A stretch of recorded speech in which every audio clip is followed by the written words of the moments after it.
Hello friends, Savita's किचनमध्ये तुमचं मनापासून खूप खूप स्वागत.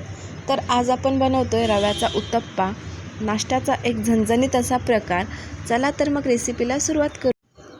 तर उत्तप्पा बनवण्यासाठी सर्वप्रथम एका बाउलमध्ये आपण 1 कप बारीक रवा घेणार आहोत, अर्धा छोटा चमचा बेकिंग सोडा, त्यानंतर अर्धा चमचा मी मीठ घालते आणि आता आपण हे मिक्स करून घेऊया. त्यानंतर आपण याच्यामध्ये 2 चमचे दही घालणार आहोत. दही घातल्यानंतर पुन्हा एकदा मिक्स करून घ्यायचं व्यवस्थित. रवा व्यवस्थित दह्यामध्ये मिक्स झाला पाहिजे. जर तुमच्याकडे बारीक रवा नसेल तर तुमच्याकडे किंवा जाडा रवा असेल तर तुम्ही एकदा मिक्सरमध्ये फिरवून घ्या, त्यामुळे तो लगेच बारीक होईल.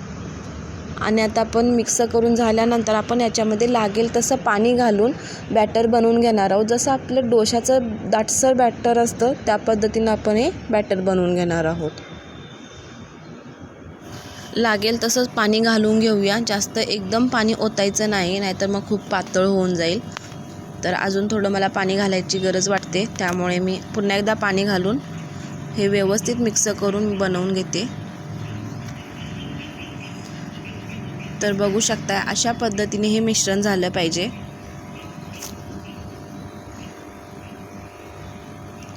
तर आता आपण हे 10 ते 15 मिनिटांसाठी भिजत ठेवूया.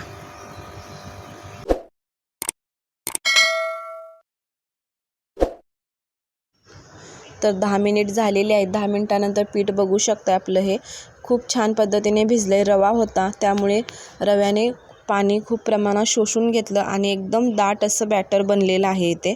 आता गॅसवर आपण पॅन ठेवूया. पॅनवर थोडंसं तेल लावून घेऊ आणि टिश्यू पेपरच्या सहाय्याने पुसून घेऊया. जर कांदा असेल तुमच्याकडे तर कांद्याला तुम्ही सुरी लावायची पाठीमागून आणि कांद्याने पण तेल लावलं तरी चालेल.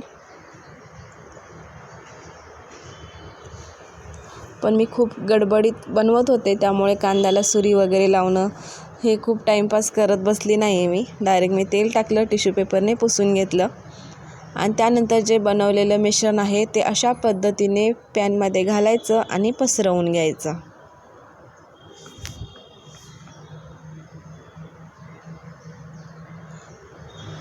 हे उत्तप्पा करत असताना गॅस खूप मोठा करायचा नाही, स्लो किंवा मीडियमवर करायचं हे. आणि एक साईड वरतून भाजत आली म्हणजे वरतून पांढरटपणा असतो तो गेला की लगेचच आपण याच्यामध्ये कांदा लसूण मसाला वरतून टाकणार आहोत. कांदा लसूण मसाला नसेल तर पावभाजी किंवा गरम मसाला टाकलात तरी चालेल. ते पण नसेल तर मग लाल तिखटसुद्धा टाकलं तरी चालेल. आणि बारीक चिरलेला कांदा घालून घ्यायचा वरतून आणि थोडेसे मिरचीचे तुकडे आणि कोथिंबीर.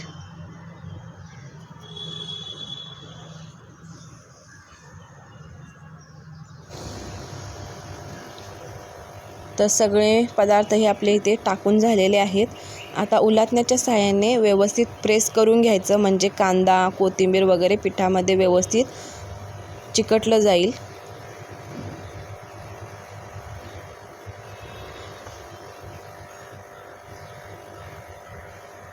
आता वरतून आपण थोडंसं तेल टाकून घेऊया.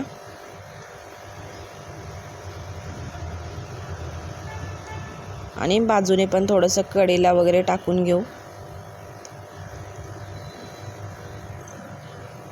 आता सगळ्या कडा व्यवस्थित मोकळ्या करून घ्यायच्या आणि मगच परतवायचं.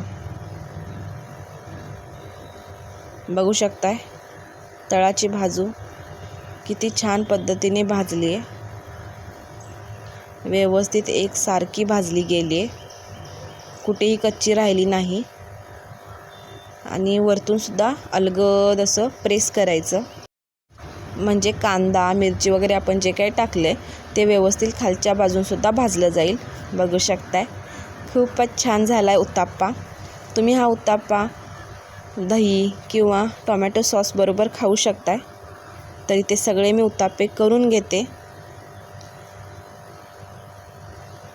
वा, खूपच छान पद्धतीने हा नाश्ता झाला आहे. तुम्ही घरी एकदा नक्की ट्राय करून बघा. कसा वाटला व्हिडिओ ते कमेंट करून मला नक्की सांगा. तर 1 कप रव्यामध्ये इथे 5 उत्तप्पे झालेले आहेत. तुमची रव्याची क्वांटिटी कमी जास्त तुम्ही करू शकताय. आणि बघू शकताय एक उत्तप्पा मी तुम्हाला दाखवते. जास्त जाड पण नाही झाला आहे आणि जास्त पातळ पण नाही झाला आहे. आजचा व्हिडिओ पाहिल्याबद्दल धन्यवाद. पुन्हा भेटूया अशाच एका नवीन रेसिपीसोबत. तोपर्यंत मस्त रहा. बाय.